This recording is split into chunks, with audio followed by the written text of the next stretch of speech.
Welcome in to 2-for-1 Drafts, PFF's NFL Drafts and Rookies podcast. Ready to rock and roll with my guy, Mike Renner, on the defensive interior class overview for the 2021 NFL Draft. Marvin Wilson, Christian Barmore, Levi Onwuzurike of Washington. A lot of good names there. Guys that we were talking about a ton in 2019, in the games leading up to that. I remember Marvin Wilson had a handful of games where we're like, man, if this guy comes out, he's pretty special up front. We also interviewed former Giants, Jets, Lions defensive tackle Damon Harrison, currently an NFL free agent.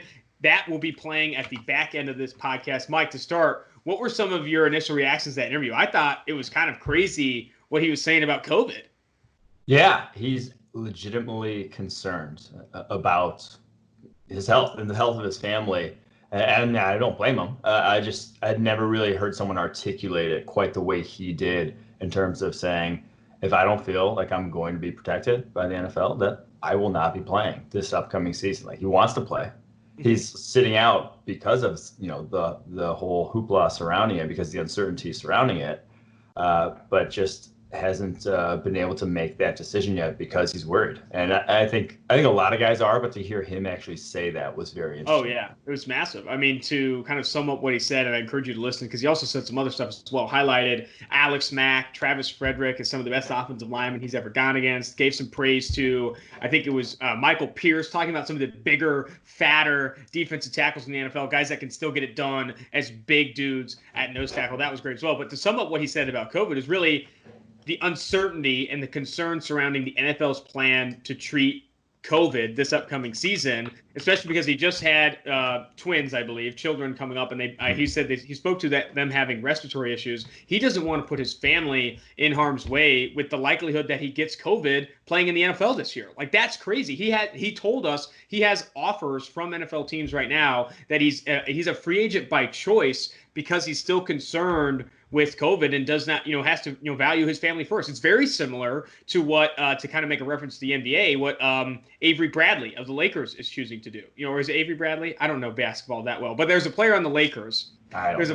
There's a player on the Lakers who apparently Magic Johnson tweeted out like this big tweet about like he matters to the team or whatever the hell it was, but like he's choosing to not participate in the bubble NBA season because he's prioritizing his family, because he does not want to contract the virus and then bring it to his family. So I think you could see some of that, not just with guys that are current free agents like Damon Harrison, but I would not be surprised if there are some NFL players currently concerned with the uncertainty of COVID and considering not participating in this upcoming season. I don't think that there's a non-0% chance that there are a handful of guys thinking that.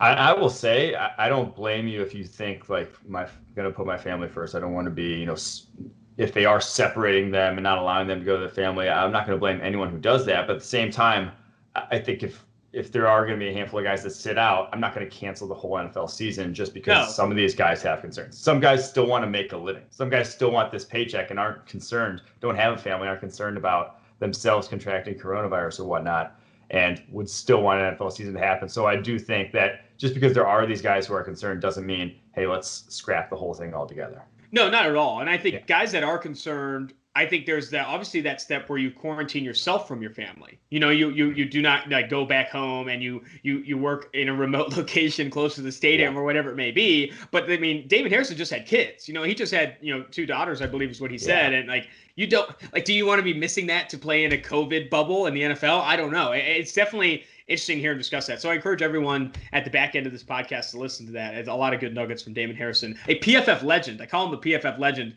A smile, grin, a grin ear to ear from Damon Harrison. Definitely a PFF legend. All right, let's jump into this upcoming 2021 NFL draft class and start with Marvin Wilson, the Florida State defensive tackle. I think he was the highest graded defensive tackle in all of college football this past year, highest graded pass rusher this past season. But I'm hearing that maybe he's not the prospect, not on the same tier prospect as some of the other guys from this previous class, not on Quinn Williams tier or some of the other prospects. Where are you right now with Marvin Wilson?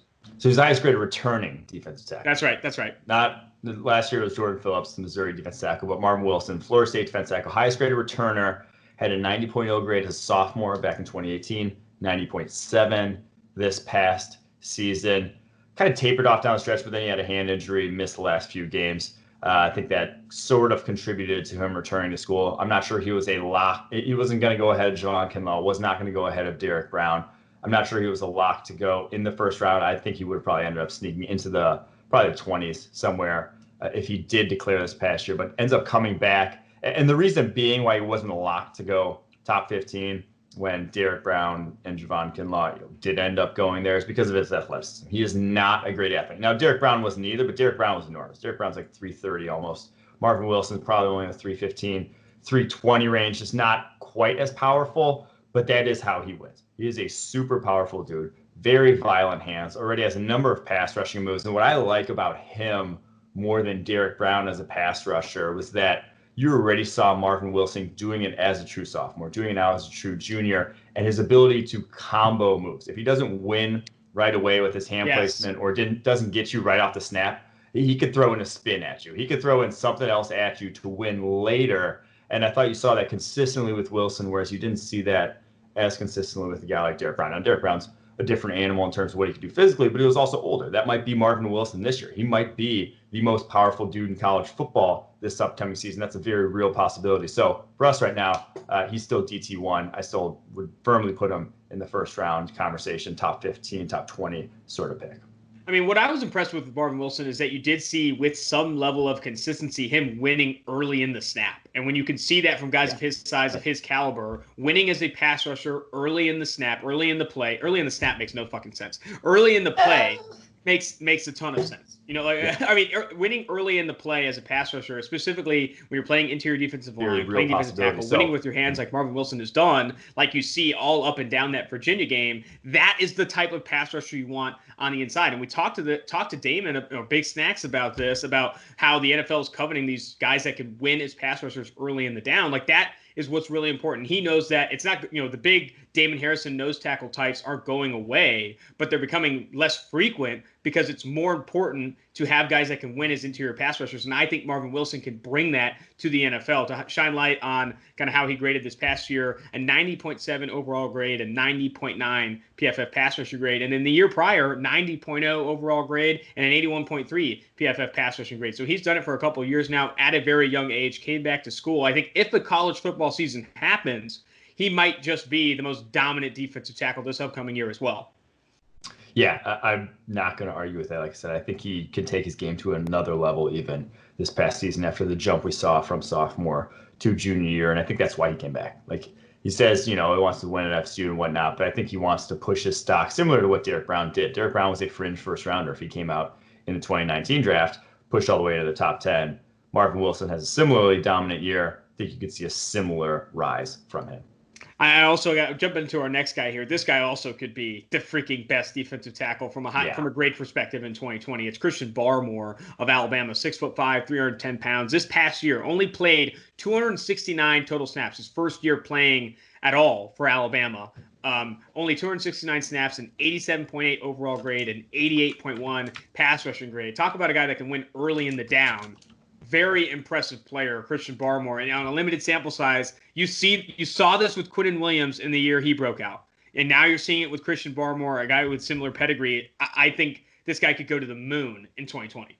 Yeah, he's a much better athlete than Marvin Wilson. And so he's listed at 6'5". To me, this is an Isaiah Buggs-esque listed at 6'5". You remember Isaiah Buggs? He was listed at 6'5" for Alabama, the defense tackle a couple years ago. Came into the Senior Bowl at 6'2 and a half. Incredible. Literally 2.5 more inches on him. That's how I feel about Barmore. At no point have I ever looked at him and thought that guy is 6'5", because he plays very low. But even give him 6'3", even if he's a 6'3 defensive tackle, he still plays with great leverage for a 6'3 defensive tackle. And you saw it early on. He was a DPR early on, designated pass rusher early in the season this past year. You saw him dominating, on limited sample sizes, 12, 15 snaps a game, just pass rushing snaps, did really well on that. Then at the end of the year, he got his run, to go play rundowns actually, and was similarly dominant there as well. And like I said, his ability to play with consistent leverage at his height is special. His ability to fire off low off the line of scrimmage is special, and he's a better athlete than Marvin Wilson. If you tell me that, so Barmore's number 2 on our DT rankings right now, but it's not going to take too much. He sustains that level of play over the course of a full season. He's just a much better athlete, much more physically gifted than Marvin Wilson. You could see him push to DT1 very, very easily. Oh, absolutely. I would agree with that 100% because, I mean, on a small sample size, you see what he's done in the SEC, playing at Bama. You give him more opportunities. I think he's going to shine this upcoming season. Talk to me about the other Florida State defensive tackle, Cory Durden, listed at 6'5", 313 pounds. I saw flashes from Durden. I did not see consistency, but what's your opinion of him being more consistent as a pass rusher specifically in 2020? That's the thing. This guy is ridiculously sloppy. Like Cory Durden, so physically gifted. He's listed at 6'5", and I believe he's closer to 6'5". Like he looks actually tall, has good length to him. I think he actually will weigh in probably at least about 6'4", I guess, measuring at about 6'4". But man, he's just so up and down all over the place. I missed a ton of tackles this past year. Missed 15 tackles. That's absurd. 47 attempts. Missed almost a third of his tackles. And that's just kind of who he is. He is just a bull in a china shop. But man, he has some reps where he just is absolutely murdering guys. Like he is another guy who's more physically gifted than Marvin Wilson. Very powerful dude. For only a true sophomore, what he did last year, if you tell me he ends up being a better prospect than Marvin Wilson, I would not be surprised whatsoever because he has those high-level reps, but he just has to get rid of the bad. Like so many reps on tape in the run game where he is just not playing with any sort of technique whatsoever, trying to make plays, trying to shut off blocks when he has no business doing so, losing gap control, that sort of thing. So you see a lot of that bad on tape, but that's a lot of young guys. Like that's why a lot of freshmen, that's why a lot of freshmen and sophomores don't end up seeing the field is because they are sloppy. It's because they haven't gotten the consistency part of the game down yet that Calais Campbell talked about, how that's so important to playing high-level football. It's the high-level reps, though, that you can't teach, that guys simply can't make, that Durden makes somewhat routinely. He had the most of any of the defense tackles we're talking about in this, on this podcast here. He had the most pressures, 45 pressures this past season. He played 721 snaps, barely came off the field. So a lot to like about him. But again, he needs to make some big strides in 2020. I mean, you can't. He's just not going to win with that sloppiness in the NFL. You're never going to be consistent. You're never going to be consistent as a pass rusher, or even as just a defensive tackle overall, playing the run, whatever it may be. You're never going to be consistent if you don't hone in on the technique element. But again, it comes back to that stuff we keep bringing up on this podcast. If you see it, even in those limited high-end reps, that's better than not seeing it at all. Seeing those high-end reps and seeing what he's capable of. Because, I mean, this guy's a former 3-star, 4-star recruit and comes in, and when you see those high-end reps, talk about winning early in the play, there's a handful of reps, I think, late in the season where you see him kind of win with a quick move over the top. But, that is the high-end you want. How do you get more of it? Is it more film study? Is it, more technique? What does he need to get better at? And, again, it comes back to some of the discussions we've had where, evaluating talent is maybe sometimes easier than developing talent. And developing Cory Durden, I think, is where the tall order is going to be, whether it be this year or when he goes to the NFL. You need to develop that player if you're going to get the same high end that you see in splashes, if you will, in the NFL level. All right, jumping to Levi Onwuzurike. This was in 2018 or 2019. I remember you were highlighting him before the 2019 season as a guy that only played 189 pass rushing snaps in 2018, 26 pressures, an 82.5 pass rushing grade. Expecting him with more opportunity in 2020 or 2019 to take a step forward. Ended up only earning a 78.6 pass rushing grade on 278 snaps, pass rushing snaps, 31 total pressures. What do you think went into kind of him not taking that step forward? Well, I think it's easier to rush the passer on smaller sample sizes. It is easier the fresher you are to give max effort every time you're on the football field. And I will say he was still a guy who was, even when he was producing in 2018, super raw, he was producing off of the fact that he might be the most explosive defensive tackle in the country. His combination of just get off and agility is as good as it gets among any DT in the nation. He has that part of the game. He does not have the pass rushing moves part of the game. He does not have the feel for playing defensive line part down. He's a guy, kind of the guy who did I talk about this in this last year's class? I can't remember off the top of my head, but the guy who just is always reactive with his moves, is never dictating the interaction. He's always responding to what the offensive lineman does, and is always kind of a tick late to respond. There's just not that innate feel for this is what the offensive lineman's about to do. I need to do this before, I need to fire my hands. I need to do X, X, and X before he gets his hands on me. He lets the offensive lineman get his hands on him, and then he has to respond. That's just who he is. He just doesn't seem like a guy who's played a ton of football at this point and has, developed that sort of sixth sense or whatever sense, seventh sense, I don't know, to playing defensive line that it takes to be successful at. But he has the athleticism aspect down, and he's still fairly productive even without that. But this is going to be a big year for him because you can't stagnate at that level for 3 straight seasons and expect to hear your name called highly in the NFL draft. Expect me to buy into that quote unquote upside. You need to improve and show improvement, or else I'm not going to buy into the fact that you can improve in the NFL. I mean, if he doesn't take a step forward this year, it's obviously a huge concern. You need to see that improvement for how much he's played. You need to see improvement, especially going into this season. All right, Darius. I will say though about Onwuzurike. One, he played over a third of his snaps at nose tackle. He is about 290 pounds. He is an undersized defensive tackle. That is not where he's going to be playing. That contributes to the fact that his grade probably didn't take him a step forward. He was just not playing an ideal role for him. He's going to be a 3 technique at the next level. And 2, you see plays on his tape, again, to go back to, you got to see it. Some of them, he has plays where it's just other defense tackles aren't going to be able to make with his level just because of how athletic he is. There was a inside zone run against Stanford where he is on the front side of the play at 2 technique over the front side guard. It goes all the way, the running back goes all the way backside outside of the offensive tackle to the opposite hash, and he makes that play.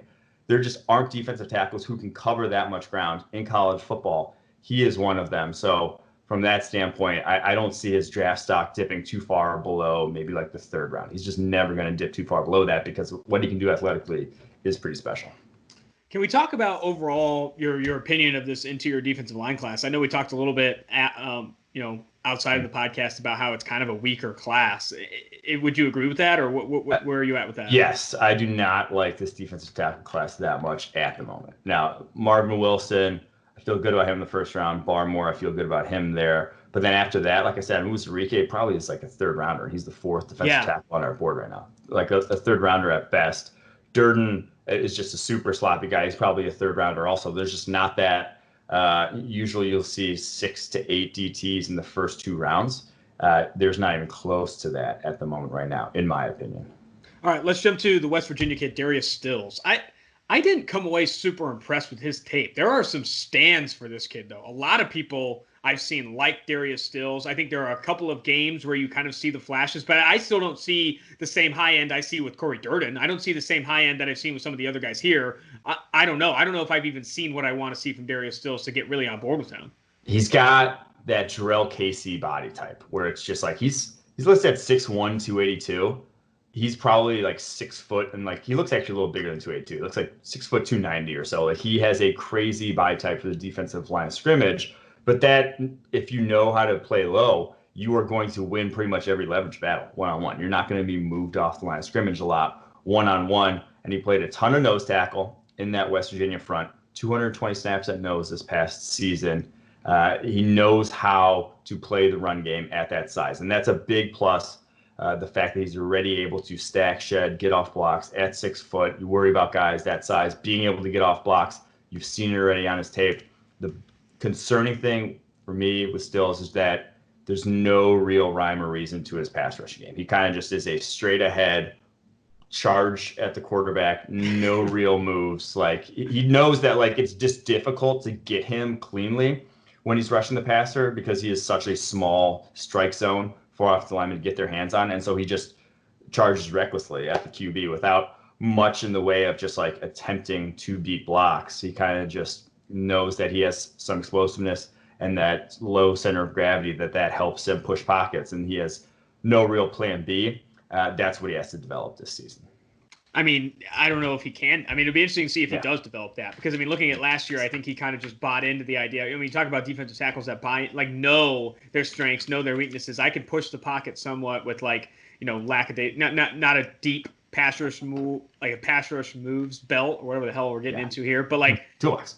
Playing the run, toolbox. Playing the run stuff like you do see the low center of gravity. I just wish we saw more. Again, it's like you're getting to the 5th guy we're talking about in this defensive tackle class, and you're talking about him as like a primary run defender with very, very little pass rushing upside. Like that concerns me also. I will say He's going to be a senior. He barely played as a freshman, 310 snaps as a sophomore, looked like a completely different guy from 2018 to 2019 from a grading perspective and just like what you saw in film as pass rusher. So that in and of itself is encouraging. He's already made those strides. He's already gotten so much better over the course of his college career. We'll see how he does this next year.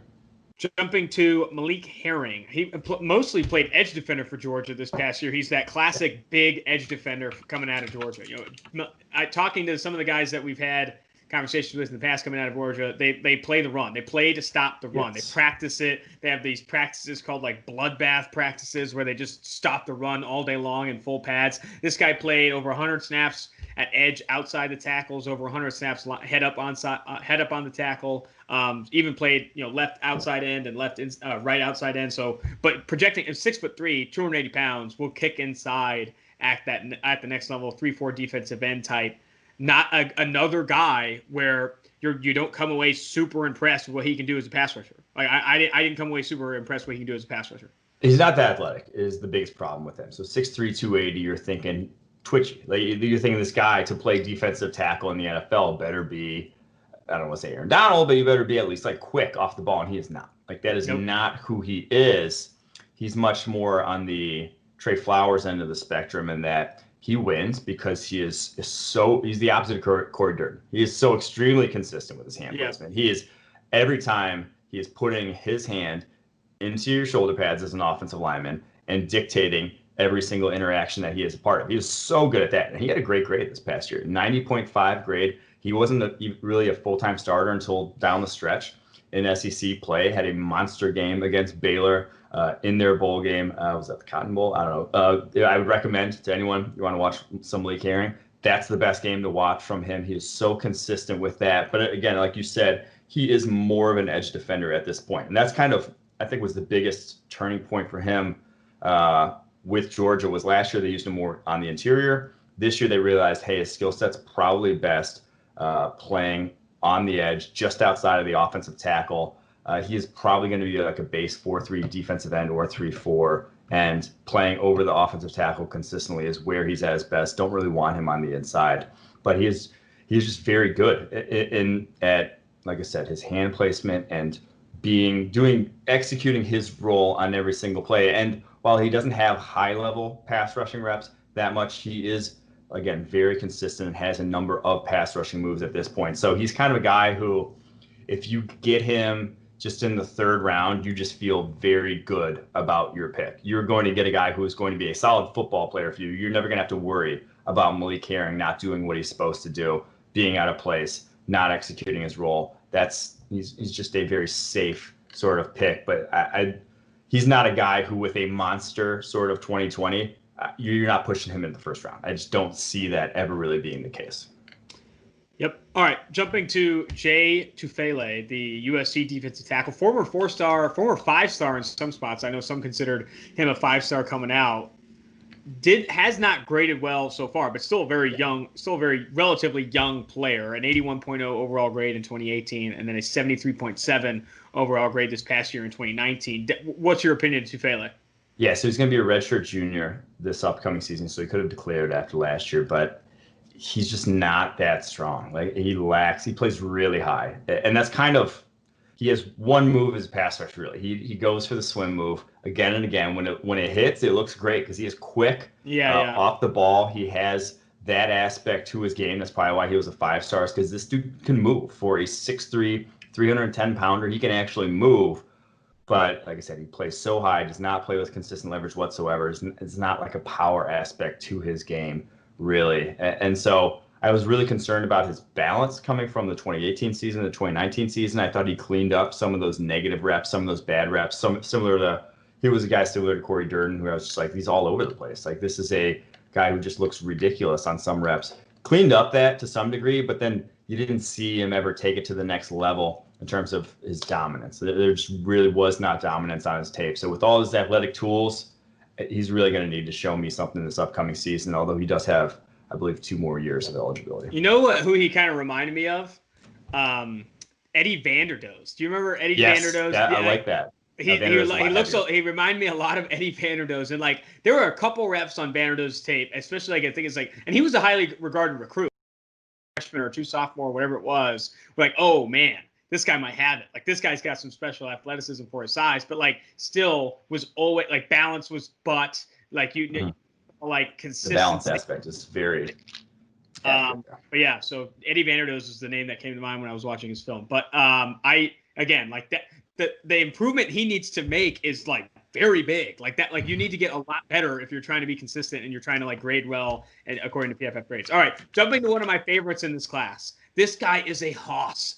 6'3", 346 pounds.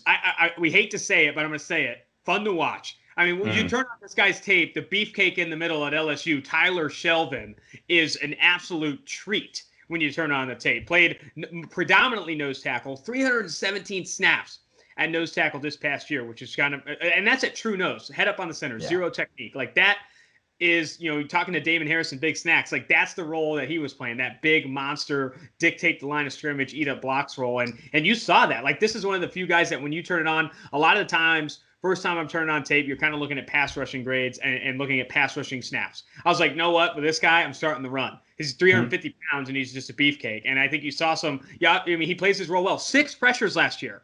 6 pressures on 317 pass rushing snaps. You know what you're getting from him as a pass rusher. It's zilch. What you are getting, though, and what does have positive value, is his play against the run, an 88.3 run defense grade this past year. Shelvin, again, impressive. This guy, quintessential nose tackle. This is built from scratch nose tackle. We talked about Chase Young being like how you build an edge defender from scratch. This is how you'd build a run first nose tackle. That's how you build a sumo wrestler from scratch. Oh yeah, sumo wrestler. Perfect comparison there.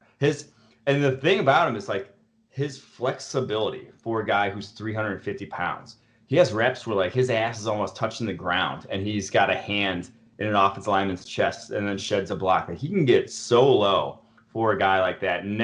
You worry about heavier dudes playing high, getting bad knees, that sort of thing. He doesn't play high whatsoever. He is low snap after snap. On 247 run plays last year, he only had 19 downgrades.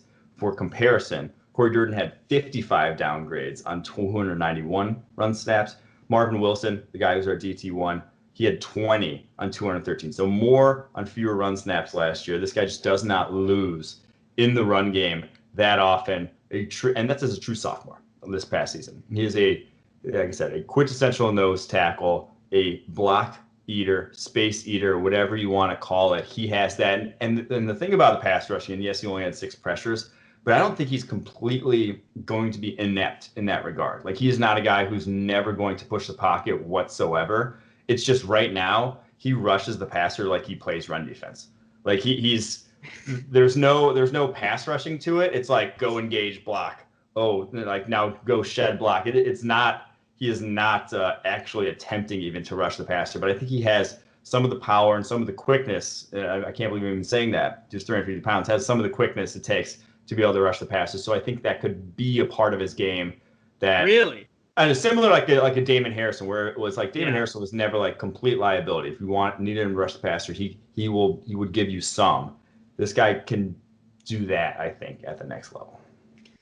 Yeah, I'd like to see that. I mean, I would like to see him just like, approach more third downs with like a different mentality. Yeah, different plan. With just like come after, get after it, go after the, quarterback, whatever it may be. Regardless, you're getting a fat run defensive tackle, play the run. I mean, Steve Palazzolo talks about it all the time. It's like, on day 3, get your premier run stuffing defensive tackles. I could get on board. He's not lasting to day 3 though. This guy. You think he's going to be? I bet he's the day 2 pick. I'd feel pretty confident in that. Gotcha. All right. This last guy, I came away kind of impressed with his tape. Jaylen Twyman of Pitt, I thought had some reps where I was pretty impressed. Listed it right now, 6'2", 290 pounds. Pass rushing grade wasn't great. 36 pressures, a 71.3 pass rushing grade. But there were a couple of reps where I came away pretty impressed with what he could do at the line of scrimmage as a pass rusher. Am I wrong there? Am I wrong to be impressed with some of the reps there? No, so he's got very refined pass rushing skill. Like he has some very nice. He executed the cross chop, the infamous, the one like the Aaron Donald outside pass rushing move. Obviously, Pitt Aaron Donald. I think he even wears the same number as Donald did at Pitt. Maybe I'm lying here, but executes that move like he has a number of different pass rushing moves. The concerning thing is to me is that he has those, but only graded out 71.3 pass rushing grade. Didn't grade out particularly well. Now, people are high on him because of the 11 sacks, but he only had 36 total pressures. So I would expect that sack total to decline seriously this upcoming season. Sack regression. And he is well undersized, a 3-tech body, 6'2", 290, undersized defensive tackle, and he's not, in my opinion, close to the athlete that some of these other guys are. I just did not see athleticism. If you're undersized and not athletic, said it before, at a number of pretty much any position in the NFL, that's a bad combo.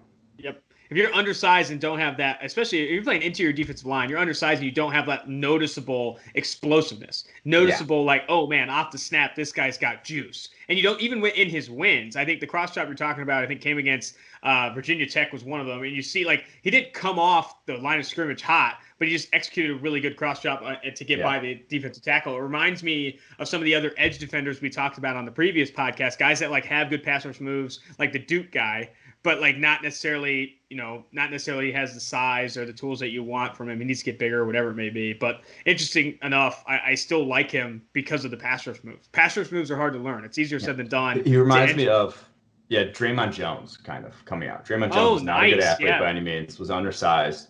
But he had those pass reps. Moves. And you have those reps, and it's just like you don't quite feel great about it in the NFL, but you take a chance at some point, but you don't know exactly what it's going to end up looking like because of just how middling and undersized they are. And I think Draymond Jones has kind of struggled to see the field because of his size for the Broncos. That is a fantastic take. Draymond Jones is a good example of an undersized defensive tackle that has splash reps on tape because he knows how to, pass rush and has pass rush moves available, but is still undersized and not the athlete he needs to be to consistently see the field and consistently win as a pass rusher. That is a take I want to take home with me. I love that. All right, that is going to do it for the defensive tackles. We're wrapping up. Next week, we're going to dive into linebackers, and Mike's got his boy Nick Bellore coming on.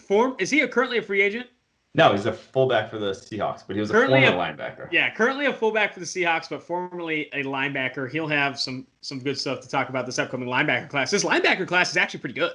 Like Micah Parsons to start. I think there's some names that I kind of like in that one. The Missouri guy, Bolton, is another one. I'm excited to talk linebackers next week. Till then, here is the Damon Harrison interview with Big Snacks.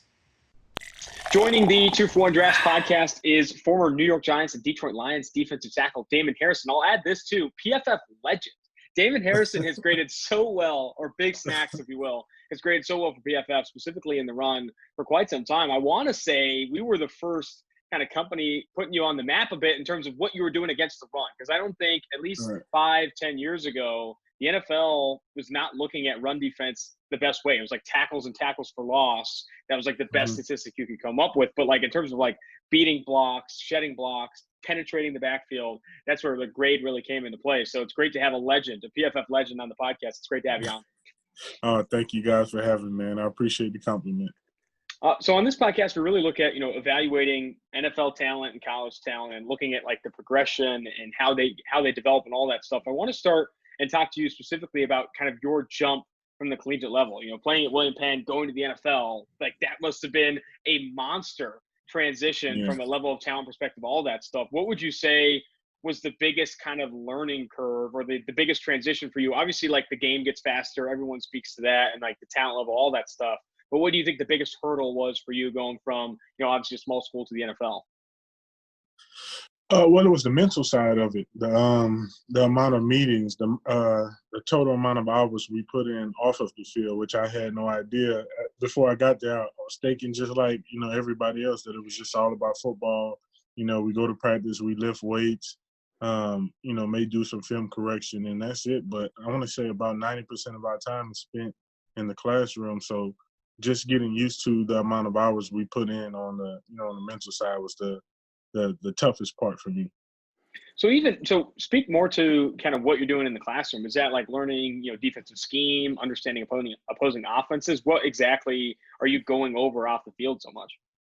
Well, it just depends on the situation. If you have a new head coach or, new coordinator or anything, then they're trying to get everybody in tune with their system. So you're watching old film, old tape, maybe last year's tape or the best year that defense has statistically. You're watching that tape.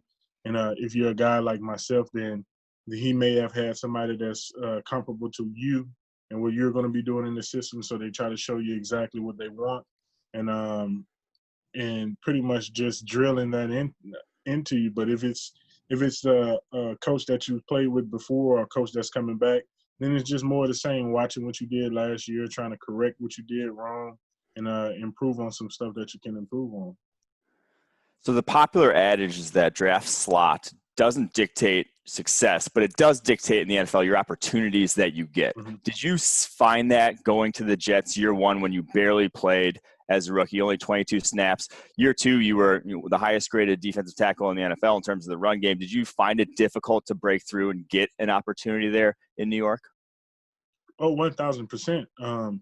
Because when I got there, they had just signed Sione Puha, who was one of the best nose tackles in football, especially against the run, to an extension. They had just drafted Kenrick Ellis, I think, in the second or third round the year before I got there. And they had Martin Tevaseu, who was kind of the third defensive tackle on the team. So, yeah, I knew it was going to be hard for me because of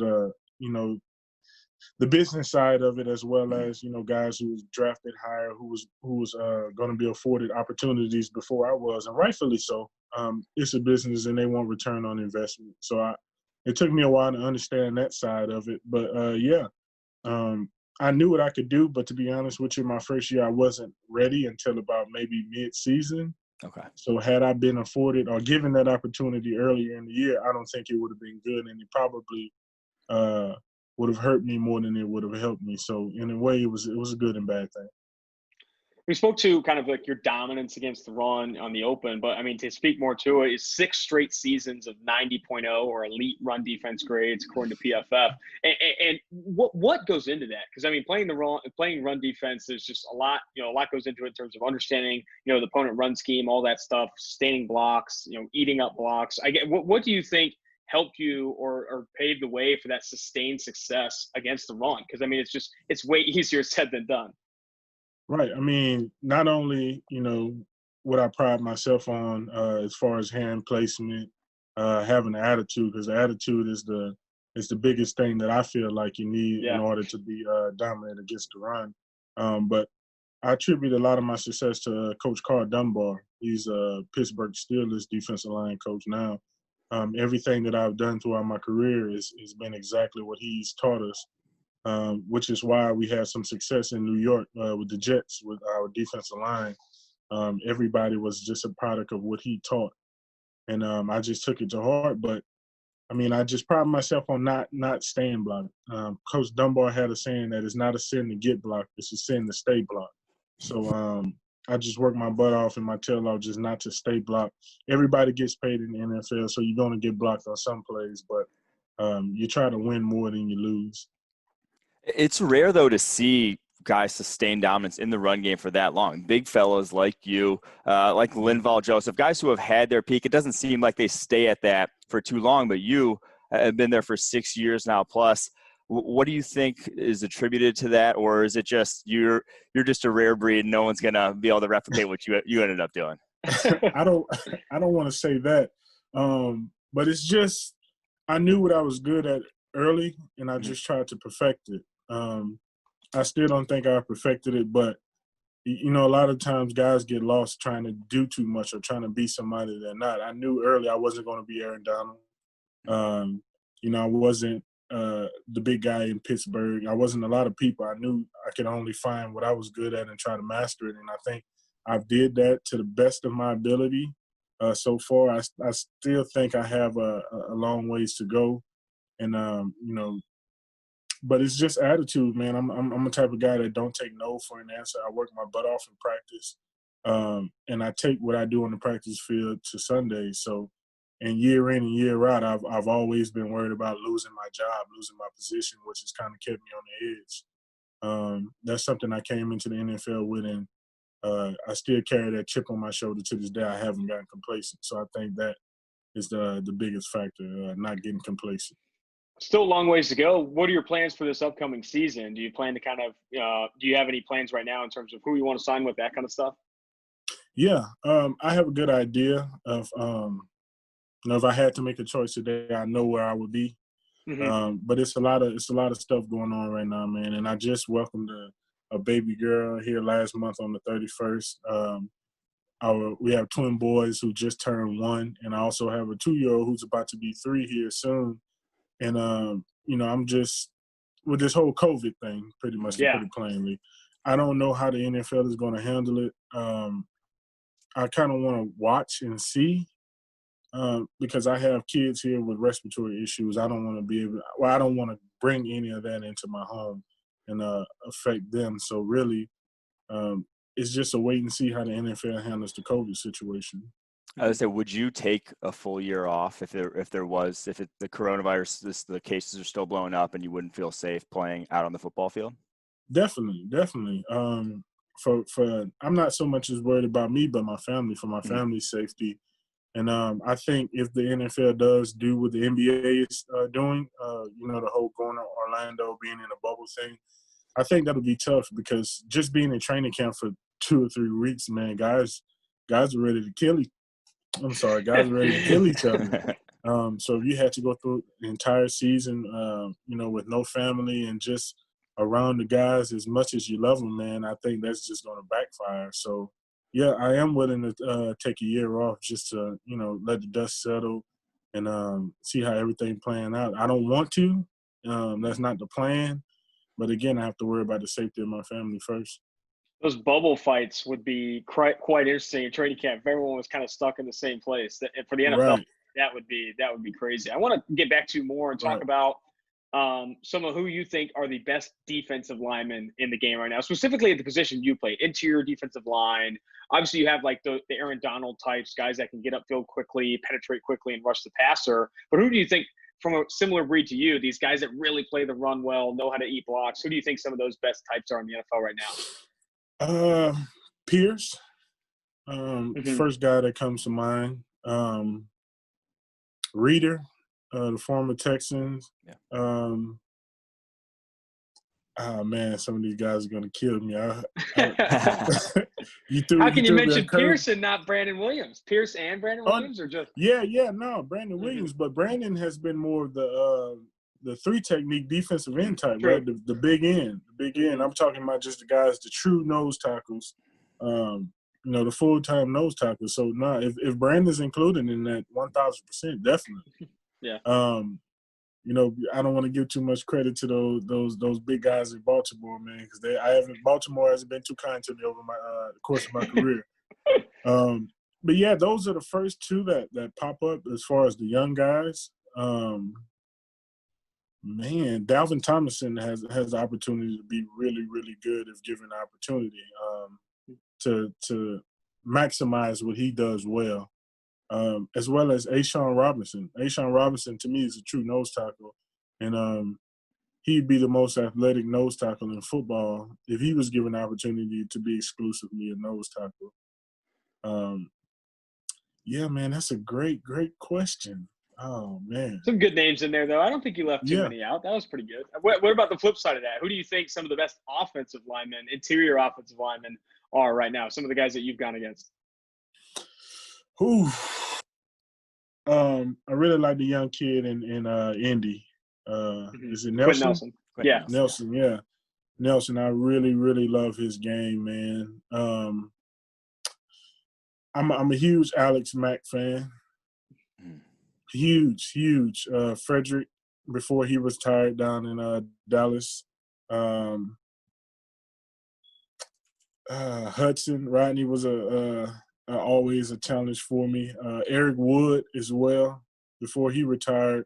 We're talking about just overall, but currently it's a different breed of offensive linemen coming in now, man. All these guys can run, they're big, they're fast. As opposed to when I came in, it was a handful of guys who, were big, fast and were smart. So, now I think it's coming to where it's a combination of all 3, and it's being more frequent that we're seeing guys that can potentially be all pro or even Hall of Famers at the offensive line level. It's amazing to see.